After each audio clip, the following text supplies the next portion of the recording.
하나님의 말씀 구약 성경 호세아서 12장 5절, 6절 두 절만 보도록 하겠습니다.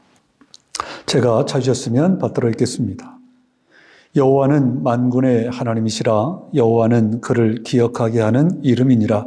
그런즉 너의 하나님께로 돌아와서 인애와 정의를 지키며 항상 너의 하나님을 바랄지니라. 아멘. 신앙이 무언가라고 할 때 여러 가지 표현들을 동원해서 여러분들에게 말씀을 드렸습니다. 오늘도 마찬가지로 이 신앙이 무언가라고 하는 주제를 가지고 여러분들과 나눌 텐데요.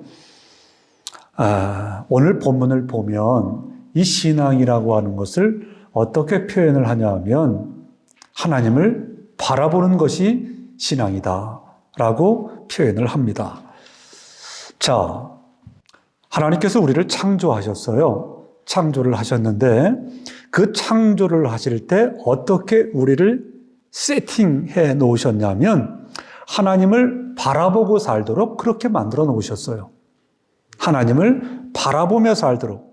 그러니까 이 하나님께서 만드신 대로 우리가 하나님을 바라보며 살 때 그 인생이 가장 건강하고 가장 능력 있고 가장 가치 있는 의미 있는 삶을 살아갈 수가 있습니다. 그런데 이 하나님의 창조의 의도와는 달리 하나님을 바라보지 않고 자기 마음대로 자기 뜻대로 살아갈 때는 이거 시들 수밖에 없는 거예요. 병들 수밖에 없는 거예요. 더 나아가서 마치 짐승과도 같은 그러한 모습으로 살아갈 수밖에 없는 거예요. 여러분, 그러면 왜 하나님께서 당신을 바라보며 살아가라고 하셨을까요? 그 증거 성경을 한번 들어보면 고린도후서 4장 7절을 보니까 이렇게 되어 있어요. 우리가 이 보배를 질그릇에 가졌으니 이는 심히 큰 능력은 하나님께 있고 우리에게 있지 아니함을 알게 하려 한다. 이렇게 말씀을 합니다. 자, 다시 한번요. 여기 보니까 모든 능력의 심히 큰 것이 누구에게 있대요? 하나님께 있대요. 여러분, 그래서 인간이라고 하는 것은 하나님을 바라보지 않으면 무력한 자가 될 수밖에 없는 거예요. 왜요? 심히 큰 능력이 하나님께만 있기 때문에. 그러니까 그 하나님을 바라보지 아니하면 우리는 무력한 자가 될 수밖에 없는 거죠. 야고보서 1장 17절도 보니까 이렇게 말씀을 합니다. 온갖 좋은 은사와 온전한 선물이 다 위로부터 빛들의 아버지께로부터 내려오나니 그랬어요. 네. 온갖 좋은 것이 다 위에 계신 누구에게로부터요?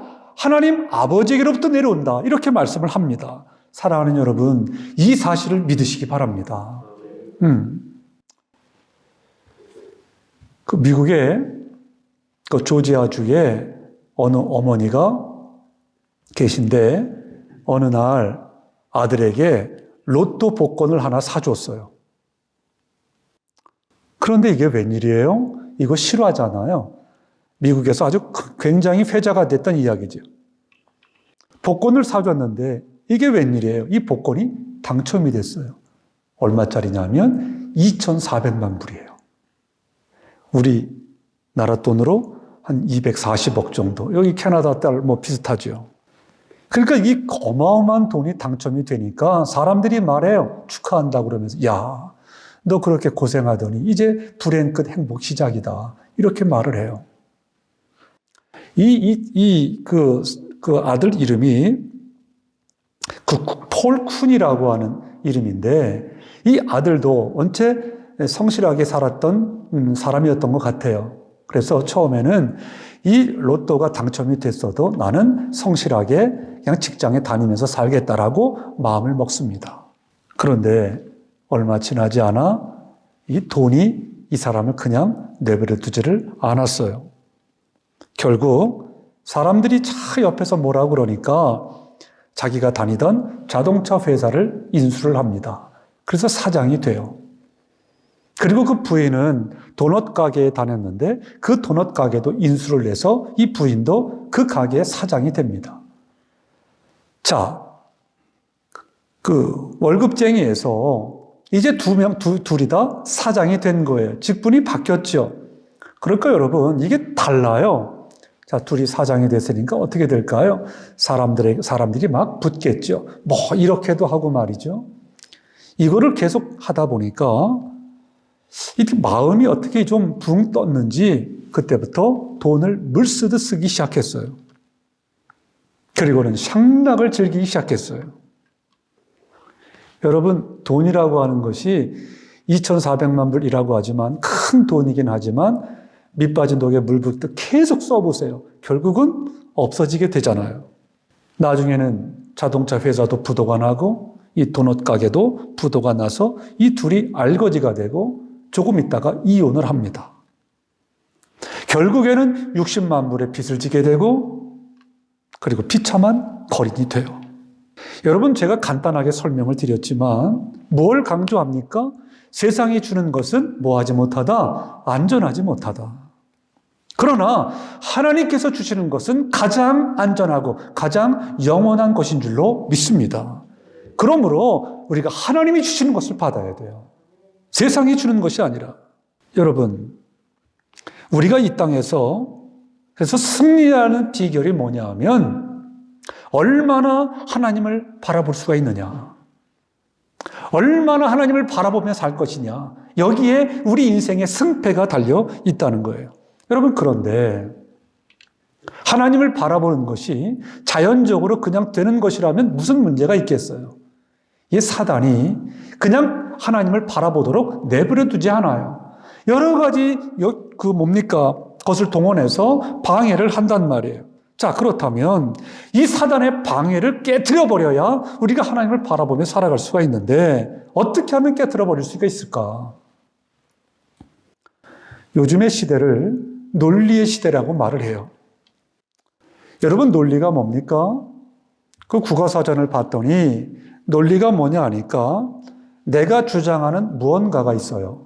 그렇죠? 여러분들이 주장하는 뭔가가 있는데 그 뭔가의 그 내용을 이치에 맞게 이끌어가는 과정 혹은 원리, 이게 바로 논리라고 말을 해요.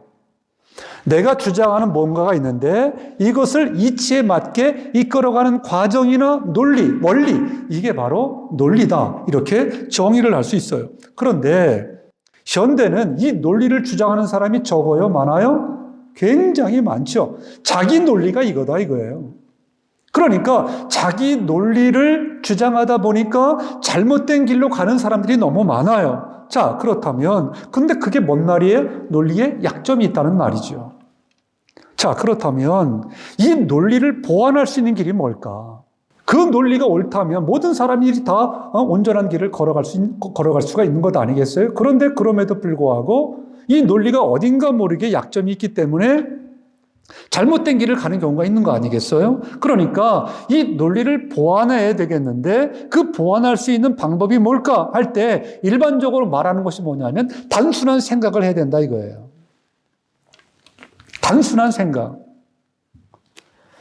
감리교의 창시자였던 잔 웨슬레의 어머니가 수산나입니다.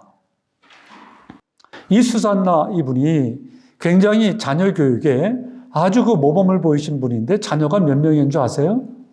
19명이었어요. 계산해 보니까 1년마다 자녀를 낳으니까 19년이 걸릴 수도 있는데 그렇게는 불가능할 것 같고 2년마다 낳으면 한 40년 동안 낳은 거죠. 제가 얼마 전에 13명을 한국에서 낳더라고요. 하여튼 뭐 굉장한 분이야. 근데 대단한 게 이 다 자녀들을 훌륭하게 키웠어요. 자, 그런데 잔 웨슬리가 어릴 때 이 잔 웨슬리도 보통 사람이 아닌 것 같아요. 어릴 때 어머니에게 이와 같은 질문을 했다는 거예요. 어머니, 영적인 것과 세상적인 것이 있는데 어떻게 하면 구별할 수 있어요? 이렇게 물었다는 거예요. 영적인 것과 세상적인 것은 어떻게 구별할 수가 있는가 물었는데 이 질문에 어머니가 너무너무 멋있는 답을 했어요. 여러분 한번 들어보시겠어요? 뭐라고 대답을 했냐면 너의 이성을 약화시키고 너의 양심을 마비시키고 그래서 너의 눈을 흐리게 만들어서 하나님을 바라볼 수 없게 만드는 것, 그것이 아무리 겉으로 화려하고 겉으로 그럴싸하다고 할지라도 그것은 모두가 다 마귀에서 돈 것이다. 그러므로 조심해야 된다. 여러분, 너의 이성을 약화시키고 너의 양심을 마비시켜서 하나님을 바라봄에 있어서 방해가 되게 하는 것, 그것이 아무리 화려하고 멋있다고 할지라도 그것은 마귀에서 도는 것이니까 조심해야 된다. 이렇게 말을 했다는 거예요. 여러분, 이게 얼마나 의미가 있습니까? 여러분, 그러니까 이것을 쉽게 얘기하면 이런 말 아니겠어요? 예를 들어서 내가 어떤 사람과 얘기를 하고 헤어질 때 드는 생각이, 내가 교회에서 충성하면 뭐해? 내가 기도를 좀 많이 하면 뭐해? 이런 생각이 든다고 한다면 그 사람은 좋은 사람, 안 좋은 사람? 그냥 심플한 생각을 하라는 거예요. 그건 말 하나 많아요. 그런데 내가 어떤 사람과 이야기를 하고 헤어질 때 드는 마음이, 내가 교회에 더 충성을 해야 되겠구나. 내가 이제까지 기도를 많이 못했으니까 기도를 더 많이 해야 되겠구나. 라고 하는 생각이 든다면 그 사람은 어떤 사람이라는 거예요? 좋은 사람이라는 거예요. 사랑하는 여러분, 우리가 살고 있는 시대가 얼마나 복잡하고 얼마나 험난합니까? 그러니까 간단하다는 거예요. 뭐냐? 우리가 하나님 앞에서 이런 복잡한 시대에 붙들고 있는 것이 뭐냐? 이런 복잡한 시대에 붙들고 있는 것이 뭐냐? 다시 말하면 이것이 나를 어디로 이끌어가는가? 하나님을 붙들게 만드는가? 아니면 하나님을 떠나게 만드는가? 열심을 갖게 만드는가? 아니면 냉랭하게 만드는가? 이런 심플한 생각이 우리에게 필요하다는 거예요. 여러분, 그렇게 할 때 영적인 지혜와 눈이 열리는 은혜가 우리에게 있게 될 줄로 저는 믿습니다. 여러분, 성경을 보니까 하나님을 바라봄에 있어서 사단이 장애물을 놓는다고 그랬잖아요. 그런데 하나님을 바라봄에 있어서 장애물이 뭐냐 할 때 간단하게 두 가지예요. 오늘 한 가지만 할게요. 그게 뭐냐면 우리가 읽지는 않았지만 호세아서 11장 12절을 보니까 이렇게 말해요. 에브라임은 거짓으로 이스라엘 족속은 속임수로 나를 애워쌌고 그랬어요. 그러니까 하나님을 바라보는 데 있어서 장애물이 되는 게 뭐냐면 속이는 거예요. 속이는 거. 여러분, 의도적으로 혹은 계획적으로 하나님 앞에 속이는 것, 여러분, 이것이 작은 일일까요? 만약에 작은 일이라고 할지라도 이런 작은 일들이 쌓이고 쌓이다 보면 나중에는 어떤 현상이 보이냐면 속이고 이런 작은 것들이 쌓이고 쌓이다 보면 나중에는 어떤 현상이 보이냐면 하나님이 안 보여요. 여러분, 교회 안에서도 이런 분들이 얼마나 많아요? 자기를 주장하고 자기를 나타내고 자기를 또 변호하려고 말을 수없이 바꾸는 분들이 있어요. 그러면 나중에 어떻게 되느냐? 이런 분들은 하나님을 의식 안 해요. 나중에는. 거짓을 아무렇지도 않게 말을 하죠. 이거 얼마나 무서운 겁니까? 여러분, 그래서 하나님 앞에서 제일 중요한 게 뭐냐면 진실해지는 거예요. 진실해지는 거. 우리가 지금 이민사회에서 살아가고 있는데 제가 미국에서 청빙을 받아서 제가 언젠가 했던 얘기인데 갔더니 그 먼저 계셨던 목사님에 대해서 이렇게 웅성웅성 하는 거예요. 근데 들어봤더니 그 교회에서 영주권 그거를 해준 거야. 근데 이 목사님이 저는 했다고 보진 않고 이 목사님 아버님이 그 이민 브로커세요. 장로님인데. 근데 그 장로님이 목사님의 그 사인을 이렇게 해가지고 그 교회를 이용해서 이민 브로커를 한 거야. 역할을 한 거야. 내가 하도 그래서 거기 IRS인가? 거기를 가봤더니 거기 명단이 다 있더라고. 그래서 그 목사님은 사임했다. 그리고 그 아버님도 우리 교인 아니다. 그래서 다 이제 정리가 되긴 했는데, 여러분 서류를 이렇게 정직하지 않게 작성을 하고, 재정을 부풀리고, 성도수를 부풀리고, 해가지고 그 교회에서 영주권을 이렇게 서포트를 해주는, 이러한 일들이 미국 교회에서 벌어지고 있단 말이에요.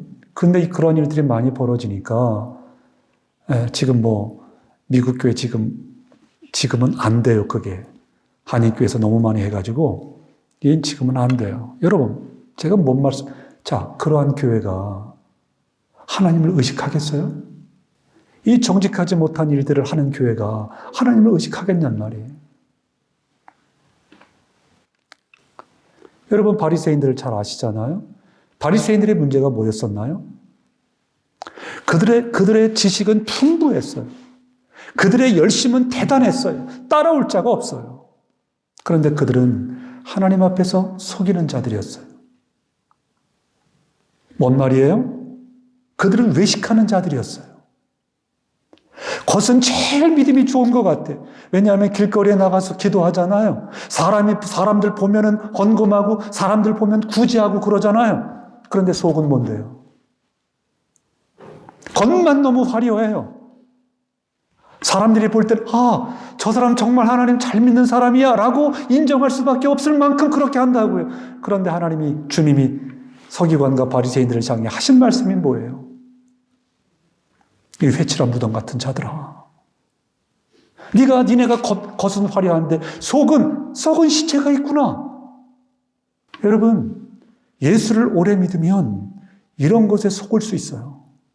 그러니까 조심해야 돼. 항상 깨어있으란 말이 바로 그 말이에요. 여러분 생각해 봐요. 마귀가 우리를 속일 때 커다란 것 가지고 우리를 죄 가운데로 인도해 가나요?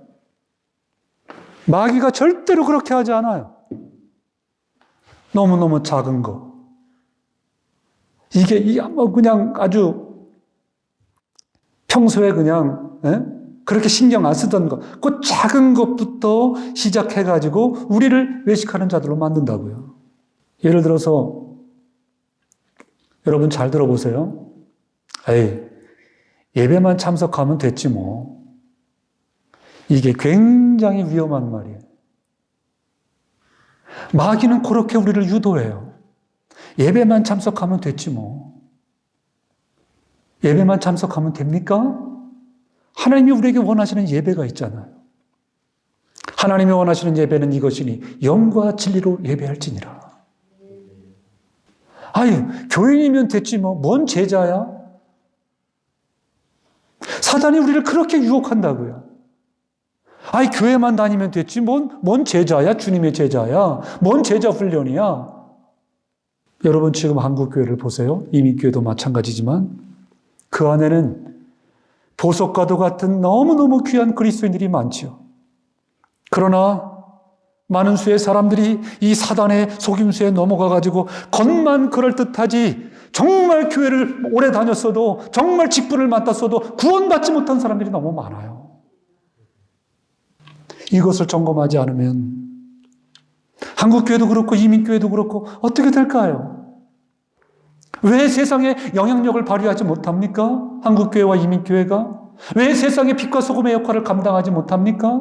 바로 이렇기 때문이에요. 이렇기 때문에. 겉은 화려한데 예수 그리스도가 이 안에 없어. 교회는 나오는데 직분은 맡았는데 예수 그리스도가 이 안에 없어.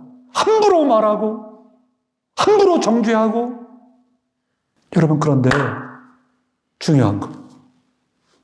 자, 그런데 이렇게 속이지 않고 진실해지기 위해서 하나님께서 우리에게 주신 안전장치가 있어요.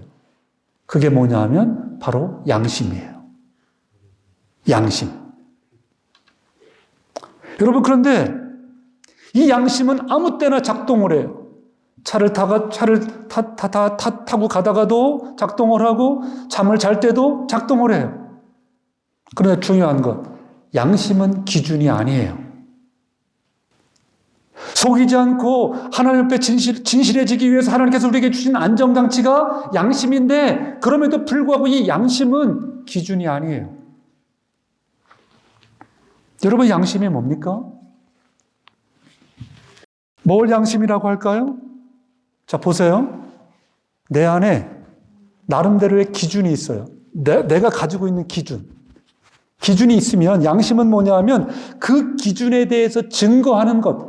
내가 가지고 있는 이 기준이 사실이야, 이게 정말이야 라고 그 기준에 대해서 증거하는 것이 바로 양심이에요. 각자가 가지고 있는 기준이 다 있잖아요. 그것을 증거하는 것이 양심이에요. 자, 그런데 이 양심은 문화마다 다 달라요. 여러분, 양심의 기준이 똑같습니까? 달라요. 문화마다 달라요. 사람마다 달라요. 예를 들어서 보통의 사람들, 특별히 우리나라 사람들 소고기 좋아합니까? 안 좋아합니까? 없어서 못 먹잖아요. 너무너무 좋아하잖아요. 그런데 회교권에 있는 사람들 소고기 먹습니까? 안 먹습니까? 안 먹어요. 그게 양심이에요. 소고기를 먹으면 죄라고 생각해요. 그게 그들이 가지고 있는 양심이에요. 그게 양심의 기준이에요. 그들에게 있어서. 그러니까 문화적인 잣대가 다 다를 수 있는 거죠. 다시 한번 강조해. 그러니까 양심이라고 하는 것은 문화마다, 사람마다 다 다를 수가 있다, 없다? 다를 수가 있다. 예를 들어서 캐나다에 우리가 살고 있어요. 그러면 이 캐나다에 살고 있는 분들은 약속을 어기는 것, 속이는 것, 탈세하는 것, 여러분 이거 좋아해요, 안 좋아해요? 이 사람들 굉장한 양심의 가책을 느껴요. 이런 것들은. 그런데 한국 문화는 어때요? 죄송한데 한국 문화는 어때요? 그런 거에 대해서 덜 양심의 가책을 느낀다고. 왜요? 그게 문화니까. 여러분, 유명한 일화가 있잖아요. 이랜드 그룹의 박성수 장로님이 처음 그 이대 앞에서 2평인가 3평 남짓 옷가게를 열 때 하나님 앞에서 소원한 게 있어요. 그게 뭐냐면 3가지. 첫째는 나는 11조를 하겠다. 또 하나는 주일 성수를 하겠다. 또 하나는 세금을 탈세하지 않겠다. 이 3가지 다짐을 했어요. 이거 하나님 앞에 소원 기도한 거예요. 그래가지고 이 3가지를 지켰어요. 거래처가 만약에 주일날 문을 열면 계약 파기야. 자, 그런데 이렇게 세금을 정확하게 내니까 언제부턴가 옆에 있는 사람들, 옆에서 비즈니스 하는 사람들에게 압력이 들어오기 시작했어요. 야, 너같이 그렇게 세금을 정확히 내면 우리 같은 사람 어떻게 사업을 하냐? 너 그렇게 하면 안 돼! 압력을 가하기 시작했어요. 그러나 그럼에도 불구하고 이 박성수 장로님은 하나님 앞에 드린 약속이 있기 때문에 꿋꿋하게 갔죠. 그래서 유명한 일화가 있잖아요. IMF 때 회사들이 커반다 부도나게 생겼잖아요. 그런데 오히려 외국에서 들어와가지고 이랜드 그룹에 투자를 하겠다는 거예요. 이게 도대체 어떻게 된 거예요?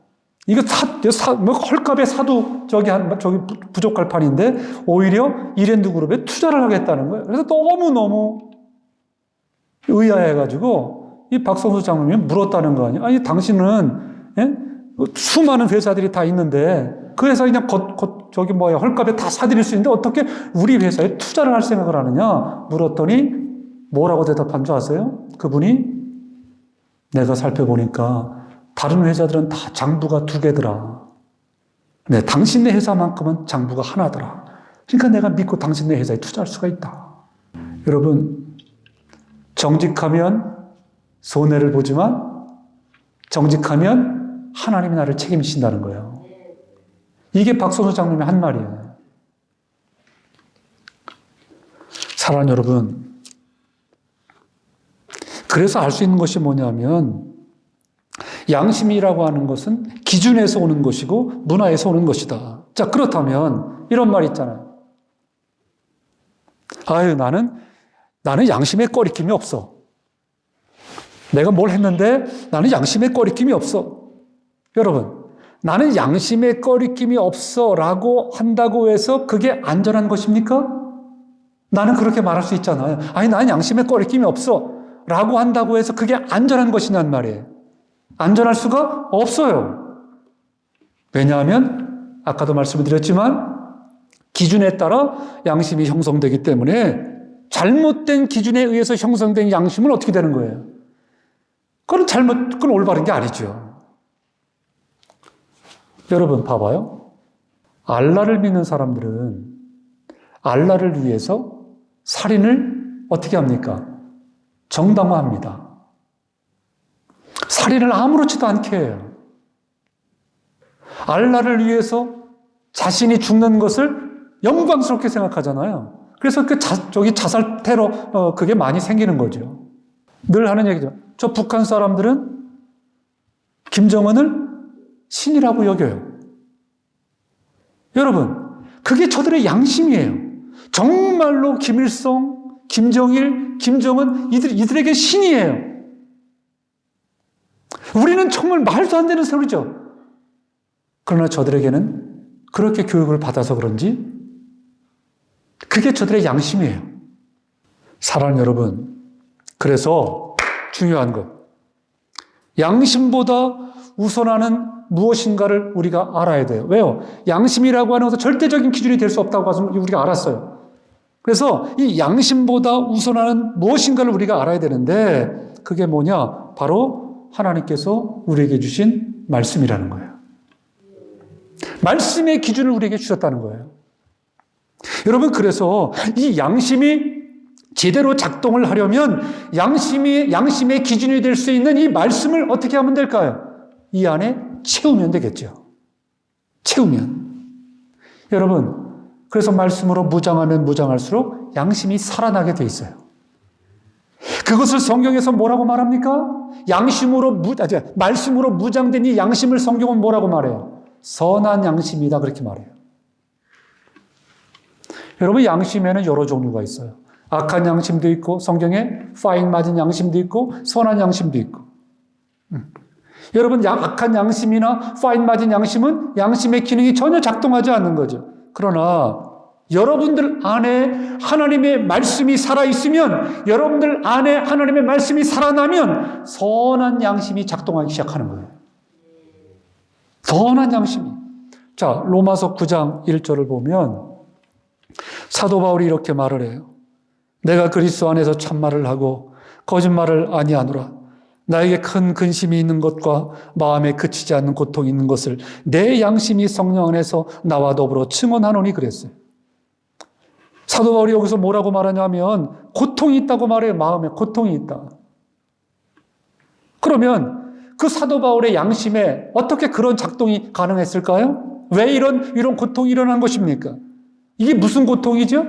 그게 다른 게 아니에요. 하나님의 백성들인데, 이스라엘 백성들이 하나님의 백성들인데, 이 하나님의 백성들인 이스라엘 백성들이 하나님을 배교하고 멸망당하게 생겼어요. 하나님을 믿지 않음으로 말미암아 멸망당하게 생겼어요. 그것을 보면서 사도 바울의 마음에 고통이 왔다는 거예요. 그러면 왜 이런 일들이 벌어집니까? 사도 바울의 마음에 왜 이 고통이 온 거죠? 다른 것 아니죠. 그 안에 하나님의 말씀이 들어가니까 그의 양심이 어떻게 작용을 하냐면 복음을 증거하지 않은 것에 대한 고통이 왔다는 거예요. 내가 내 사랑하는 민족에게 복음을 증거하지 않았구나 라고 하는 것에 대해서 고통이 왔다는 거예요. 여러분, 하나님의 은혜의 말씀이 무엇인지 모르는 사람들은 주변에 죽어가는 영혼들이 수백만이어도 고통이 없어요. 그러나 하나님의 말씀이 제대로 들어가게 되면 그들의 운명이 무엇인지 깨닫게 되면 저들이 예수 그리스도를 믿지 않으면 사망이요 멸망인데 그것을 깨닫게 되면 저들로 인하여 우리 안에 고통이 있다는 거예요. 고통이. 사랑하는 조국과 조국의 교회를 바라볼 때 여러분들도 그러시겠지만 저도 마음이 아파요. 그 일제시대를 거치면서 또 6.25를 거치면서 폐허가 된 나라가 정말 하나님의 은혜로 이와 같은 위대한 나라가 되었잖아요. 한국 교회는 어때요? 그 어려운 고난 가운데서도 오직 믿음으로 하나님을 바라봤더니 놀라운 부흥을 가져왔어요. 이건 하나님의 은혜라고밖에 설명할 길이 없죠. 그런데 지금 한국교회와 사랑하는 조국이 어떤가요? 좀 삶이 편해지니까 한국교회가 사명을 잃어버렸어요. 지난 1월 첫 주에 한국 교회 가운데 대형 교회죠. 그 한기총 회장을 지냈던 교회인데 그분이 설교를 하는데 제가 얼마나 마음이 아프든지 설교를 하는데 유행가를 한국 그 세상 노래를 5곡을 부르더라고. 첫 주 주일날에. 완전히 그냥 콘서트야, 콘서트. 여러분 이걸 어떻게 설명할래요? 그냥 사람들의 귀점만 즐겁게 하는. 거기에 십자가가 있어요. 예수 그리스도가 있어요. 여러분 한국교회가 지금 뭘 놓친 거예요? 복음을 놓쳤어요. 말씀에 예수 그리스도 생명이 없어요. 그러다 보니까 자꾸 사람들은 많이 모인다고 하지만 그 안에 생명이 없는, 예수 그리스도가 없는 사람들이 얼마나 많아요. 또 그런 교회이다 보니까 서로 분란이 나요. 서로 파가 갈려요. 알게 모르게 그러다 보니까 교회를 떠나는 사람들이 너무 많죠. 이것을 바라보면서 양심의 고통을 느끼지를 못해요. 한국교회가. 그렇다면 사랑하는 여러분, 저 방황하고 죽어가는 영혼들을 바라보면서 여러분 질문이요. 여러분 고통이 느껴지십니까? 이 이민사회를 바라보면서 안 믿는 저들은 멸망이 예고되어져 있는데 저들의 고통을 바라보면서 여러분 안에 고통이 있나요? 저들의 실상을 바라보면서 여러분 안에 고통이 있나요? 만약에 있다면 여러분 안에 하나님의 말씀이 바르게 작동을 하고 있는 거예요. 여러분 기준이 명확해지면 양심이 살아나기 시작해요. 기준이 명확해지면. 근데 그 기준, 우리가 가지고 있는 이 기준이, 우리 양심의 기준이 이게 다 기준이 아니라 그랬잖아요. 그 기준 위에 뭔가가 있어야 된다 그랬잖아요. 이게 바로 뭐라고요? 하나님이 우리에게 주신 말씀이라고요. 그래서 이 안에 말씀으로 풍성해야 제대로 된 이 선한 양심의 기준이 세워져서 우리의 삶이 이루어진다고요. 사도행전 24장 16절을 보면 이것으로 말미암아 나도 하나님과 사람에 대하여 항상 양심의 꺼리낌이 없기를 심쓰나이다. 항상 양심의 꺼리낌이 없기를 심쓴다 그래서 심쓴다. 그래서 여러분 이 양심도요 훈련받아야 돼요. 심쓴다고 그랬으니까. 히브리서 5장 13절 이는 젖을 먹는 자마다 어린아이니 의의 말씀을 경험하지 못한 자요. 여러분 어린아이의 정의가 뭐래요? 의의 말씀에 대하여 경험하지 못한 자래. 다시 말하면 기준이 없는 자예요. 기준이 없는 자. 어린아이가 기준이 있습니까? 그냥 생식대로 욕구대로 살지. 표현하지. 그러니까 14절에 보니까 단단한 음식은 장성한 자의 것이니 그들은 지각을 사용함으로 연단을 받아 선악을 분별하는 자들이니라. 신앙생활에서 어린아이가 아니라 성인이 되었어요. 어른이 되었어요. 어른이 되었으면 뭐라는 거예요? 선악을 분별하는 자들이라는 거예요. 선악을 분별하는 자들 뭘 말합니까? 여러분 선악을 어떻게 분별해요? 선악을 분별할 수 있는 자는 어떤 사람이에요? 이 안에 양심이 제대로 작동하는 사람이죠. 왜요? 말씀으로 채워져 있으니까, 말씀으로. 여러분, 그래서 우리가 그런 말 하자. 야, 너 양심 좀 있어봐. 왜 이렇게 양심이 어두컴컴하냐? 여러분, 그런 말 안 들으려면 선한 양심이 있기 위해서 우리 안에 있어야 될 게 뭐냐? 기준을 세우는 거예요, 기준. 근데 이 기준이 어떤 기준이어야 돼요? 말씀의 기준이 되어야 돼요, 말씀의 기준. 여러분 하나님의 말씀에 대한 선명한 기준이 우리 가운데 들어갈 때 비로소 양심이 올바르게 작동을 하는 것입니다. 여러분 말씀으로 살아난 그런 양심을 사용하면 사랑하는 여러분, 여러분의 인생이 굳건한 인생이 될 줄로 믿습니다. 인생을 살다 보면 어느 누가 어려움이 없어요. 다 여러 가지 모양으로 우리는 어려움을 겪게 돼요. 그런데 중요한 것은 늘 강조하지만 중요한 게 뭐예요? 어떻게 반응하느냐? 나에게 어려움이 닥쳤을 때 나는 어려움이 없어. 어려움 안 와. 그럴 사람 없어요. 다 이 모양 저 모양으로 어려움을 만나게 된단 말이에요. 근데 중요한 것은 그 어려움에 어떻게 반응할 것이냐. 어떤 사람은 염려하면서 살고, 어떤 사람은 원망하면서 살고, 어떤 사람은 죽게 맡기고 살아요. 여러분 어떻게 사실래요? 여러분 이게 삶의 패턴 아니겠어요? 응? 하나님 앞에서 우리가 하나님을 바라볼 때 항상 문제가 되는 게 뭐냐면 진실해지지 않고 양심을 속이는 거예요. 자꾸 꺾어버리는 거예요. 여러분, 우리 안에 말씀으로 채워졌어요. 말씀으로 채워졌는데 그래서 하나님을 바라보며 사는데 자꾸 어떤 게 있냐면 이 양심을 자꾸 속여요. 자꾸 꺾어버려요. 이 양심이 주는 그런 어떤 그 소리를 자꾸 안 들으려고 그래요. 꺾어버려요. 예를 들어서 하나님께서 우리에게 기도하는 마음을 주세요. 이 선한 양심이 작동을 해가지고 기도하는 마음을 주세요. 그럼 뭐 해야 돼요? 기도해야 되잖아요. 근데 기도 안 하려고 해요. 이걸 자꾸 꺾어버리려고 그래요. 하나님이 우리에게 전도할 마음을 주세요. 그러면 전도하면 되잖아요. 근데 자꾸 어때요? 이 전도를 여러분, 제가 그런 사람 봤어요. 하늘에서 은혜가 지금 막 나에게 부어지고 있어요. 최승식 성도님에게 막 하늘에서 은혜가 부어지고 있어요. 그럼 어떻게 해야 돼요? 그 은혜를 받아 누리면 되잖아요.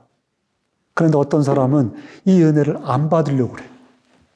왜? 은혜 받으면 헌신할까 봐. 지금도 예배를 드리면서 하나님이 예비하신 준비하신 은혜를 막 쏟아부어 주시는데 어떤 사람들이 이 은혜를 막 이렇게 막 밀쳐요. 왜? 은혜 받으면 내가 좀 힘들 것 같아. 헌신해야 되고 내가 봉사해야 되고. 여러분 이런 사람이 있다니까요. 여러분 하나님 앞에서 잘 들으세요. 그래서 하나님 앞에서 이런 것을 자꾸 끊고 꺾고 하다 보면 나중에는 어떻게 되냐면 완악한 마음으로 변해요. 하나님의 은혜를 자꾸 꺾어버리면, 하나님의 은혜를 자꾸 밀치면 나중에는 완악한 마음으로 변해요. 그래서 나중에는 은혜와는 동떨어진 사람이 되는 거예요. 함부로 교회에서 말하고, 함부로 파장을 조장하고, 자기가 심판자야. 하나님이 돼가지고 다 정죄하는 거야, 다. 그래서 다시 한번 강조해요. 우리가 하나님 앞에서 해야 될 일이 뭐냐? 진실해지는 거예요. 있는 모습 그대로 나가는 거예요. 아멘. 있는 모습 그대로 나가는 거예요. 하나님, 내가 죄인입니다. 하나님 있는 모습 그대로 나갑니다. 여러분, 교회는 누구의 집이에요? 하나님의 집이에요. 하나님은 누구예요? 우리의 아버지십니다. 교회는 아버지의 집이에요. 아버지 집에 왔는데 눈치 볼 것 있어요? 없어요? 눈치 볼 것 없어요. 여러분, 그래서 말씀의 결론을 내리는데 중요한 것은 이 양심이 제대로 작동하도록 만들어야 한다. 그러려면 말씀이라고 하는 기준이 있어야 되고, 그래서 말씀이 우리 안에 들어와서 그 말씀이 우리에게 호소할 때 우리는 믿음으로 반응해야 된다. 그러면 양심은 뭐해진다? 강해진다. 강해진다. 여러분, 소망해요. 하나님 앞에서 기준되는 하나님의 말씀으로 가득 여러분 안을 채워서 우리의 양심이 선한 양심이 되어 하나님을 바라보면서 최고의 삶을 살아가는 저와 여러분 모두가 될 수 있기를 간절히 주님의 이름으로 축복합니다. 아멘. 아멘.